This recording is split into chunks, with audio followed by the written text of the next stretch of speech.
New clinical branches for MD, नई specialisations medicine में, जैसे emergency medicine, geriatric medicine, transfusion medicine, palliative medicine, tropical medicine, marine medicine, sports medicine,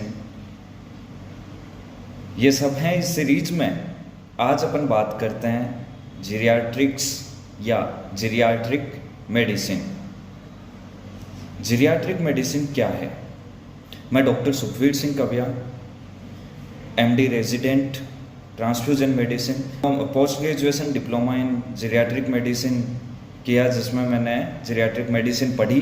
तो आज अपन बात करते हैं इसके बारे में कि ये ब्रांच क्या है, इसमें क्या किया जाता है और आगे क्या इसमें स्कोप है, क्या इसमें सिखाया जाता है, क्या क्लिनिकल ब्रांच है या नॉन क्लिनिकल ब्रांच है, क्या ये इंटरनल मेडिसिन या जनरल मेडिसिन ही है, उससे अलग है, उससे कम है, ज़्यादा है। इन सारे क्वेश्चंस के बारे में आज अपन बात करते हैं। तो geriatric medicine is a speciality of medicine concern with physical, mental, functional and social conditions in acute, chronic, rehabilitative, preventive and end of life care in older patients। Simple words में geriatric medicine doctor या geriatric medicine physician deal करता है सारी illness की जिनकी as 60 से above हो, 60 या 60 से अबव हो, जिस एज ग्रुप को अपन जीरियाट्रिक एज ग्रुप कहते हैं। अपन सब एक चीज़ सुनते आ रहे हैं कि जो इंडिया है, भारत है, युवाओं का देश है, युवाओं का देश है। अब ये युवा बूढ़े भी हो रहे हैं, मतलब अब कंट्रोल भी कर रहे हैं अपन कि आगे जो जनसंख्या है वो कम हो, पर जो हैं युवा वो बूढ़े हो रहे हैं। धीरे धीरे युवाओं का देश, जिसमें मेजॉरिटी युवा हैं, वो ओल्ड एज या जीरियाट्रिक एज हो रहे हैं या होने वाले हैं। मतलब कि जो डिपेंडेंसी रेशियो है, जो डिपेंडेंसी वो बढ़ती जा रही है। अर्निंग करने वाला एक है तो उस पर कम से कम 4 जीरियाट्रिक पीपल डिपेंड हैं या होते जा रहे हैं।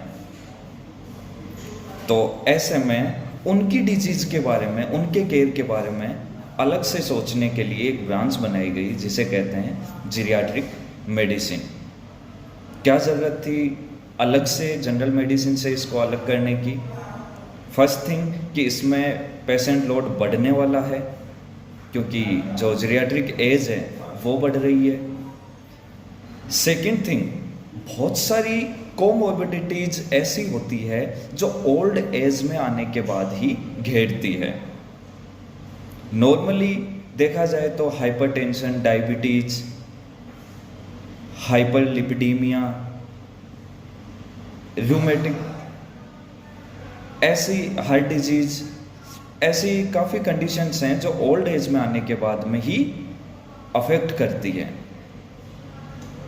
और इन सब के साथ साथ ओल्ड एज में एजिंग प्रोसेस की वजह से फिजिकल और मेंटल काफ़ी प्रॉब्लम्स ऐसी आ रही है जिनको अलग से नोटिस करना ज़रूरी है।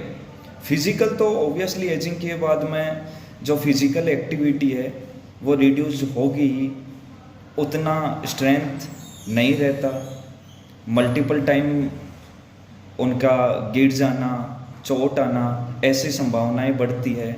और जीरियाट्रिक साइकाइट्री ये तो बहुत बड़ा रोल है।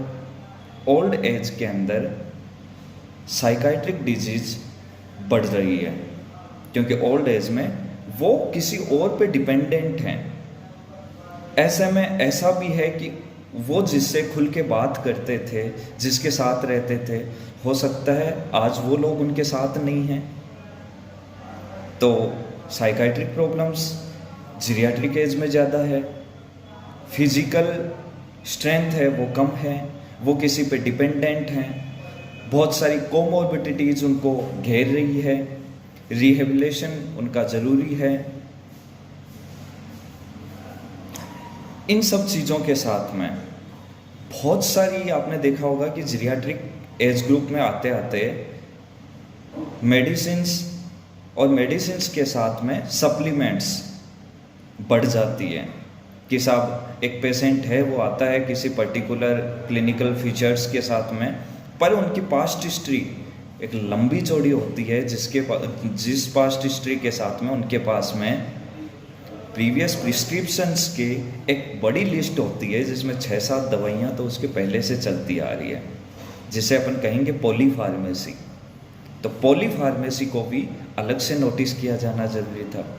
तो इन सब चीज़ों को ध्यान देते हुए जीरियाट्रिक मेडिसिन एक नई स्पेशलिटी बनाई गई।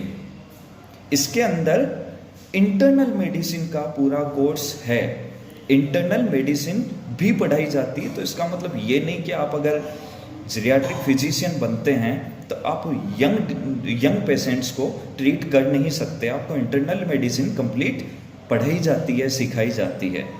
उसके साथ में आपको cardiology, nephrology, neurology, geriatric psychiatry, gastroenterology, endocrinology, medical oncology, dentistry, orthopaedics के अंदर इसमें एक investigation bone marrow density BMD, जो कि बहुत इंपॉर्टेंट है जीरियाट्रिक एज ग्रुप में। Preventive and social medicine, rheumatology, इन सब के बारे में भी पढ़ाया जाता है। तो ये एक स्पेशलिटी नहीं है, जीरियाट्रिक मेडिसिन में आपको बहुत सारी स्पेशलिटी का नॉलेज रहने वाला है। मतलब कि आप इंटरनल मेडिसिन में एड ऑन ही कर रहे हैं। आपको मेडिसिनल ऑर्थोपेडिक्स का नॉलेज रहेगा। जीरियाट्रिक एज ग्रुप में सर्जरीज बहुत ज़्यादा होने के चांसेस रहते हैं, तो आपको सर्जरी और सर्जिकल प्रिवेंशन की, सर्जरी से पहले कैसे बचाया जाए, उन सब चीज़ों का भी नॉलेज होगा। तो आप एक इंटरनल मेडिसिन में एड ऑन ही कर रहे हैं। देखा जाए तो ये एक तरीके की सुपर स्पेशलिटी है, अच्छी ब्रांच है। स्कोप के बारे में बात करें तो फास्ट ग्रोइंग है। इसके अंदर आप बहुत जल्दी AP, HOD, प्रोफेसर, ये सब बनना फास्ट है, क्योंकि अभी इसके अंदर इतनी भीड़ आई नहीं है, तो फास्ट ग्रोइंग ब्रांच है। PHC CHC लेवल पे भी अगर देखा जाए तो आजकल एक पर्टिकुलर डे को जीरियाट्रिक OPD डे नाम से स्टार्ट कर दिया गया है। काफ़ी मेडिकल कॉलेज हैं जहाँ पे जीरियाट्रिक मेडिसिन डिपार्टमेंट बन चुका है। आप अगर गवर्नमेंट सेटअप पे एज ए जीरियाट्रिक फिजिशियन काम करते हो तो अभी के टाइम पे तो वर्कलोड भी कम है, तो बहुत अच्छी ये ब्रांच है। बाकी इस मेडिसिन में, जीरियाट्रिक मेडिसिन में इंटरनल मेडिसिन से रिलेटेड सारी चीज़ें हैं। इवन फर्स्ट ईयर के अंदर इनके करिकुलम के अकॉर्डिंग 6 मंथ तो आपको इंटरनल मेडिसिन ही सिखाई जाएगी। पर्टिकुलर इंटरनल मेडिसिन रेजिडेंट्स के साथ ही रहना है। आगे भी जो जीरियाट्रिक मेडिसिन है उसमें उन्हीं चीज़ों को डील करते हैं जो इंटरनल मेडिसिन में करते हैं, बस स्पेशली ध्यान में रखते हैं वो चीज़ें जो एक जीरियाट्रिक पेशेंट के लिए देखी जाती है। उनका सोशियो इन्वायरमेंट स्टेटस, उनका इकोनॉमिकल स्टेटस, वो कहाँ रहते हैं, क्या ऐसी जगह जहाँ पे उनके चोट होने की या डिजीज्ड होने की कंडीशंस ज़्यादा हो, उन चीज़ों के बारे में देखा जाता है। फार्मेसी को थोड़ा अलग से देखा जाता है कि क्या चीज़, कौन सी ड्रग है जो ओल्ड एज के अंदर हो सकता है हिपेटोटॉक्सिक हो। तो एक पर्टिकुलर जीरियाट्रिक एज ग्रुप को ध्यान में रखते हुए इंटरनल मेडिसिन इसके अंदर में सिखाई जाती है। तो जो भी इच्छा रखते हैं जीरियाट्रिक मेडिसिन के अंदर, जिनको अच्छा लगता है ओल्ड एज पीपल को ट्रीट करना, उनसे बातें करना, उनको उनकी देखभाल करना, तो ये ब्रांच उनको लेनी चाहिए। Thank you.